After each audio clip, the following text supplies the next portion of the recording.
Hi guys, may bibigay nga pala tayo na isang babaeng bantam. Ito, inahin to eh. Bibigay lang natin to. Sa kasama natin sa trabaho.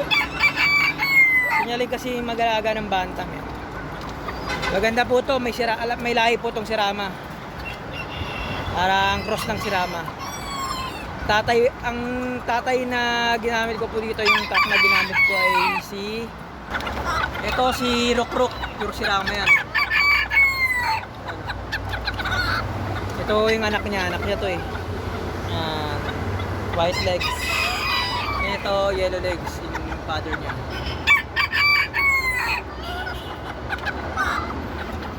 Bibigay ko po to bukas. Ayun po. Malit lang din po yan.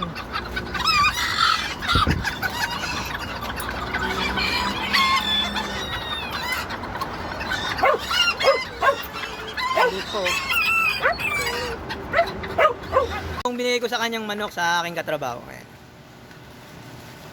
Isang inahin na banta, may halo po tong sirama. Ayan. Ano masabi mo? Thank you dito, pre. Sige. Alagaan ko to. Alagaan mo yan ha. Paparisan mo lang naman yan eh. Ito yung mga kasama ko. Mga gwapo no, mga galing sa Sui.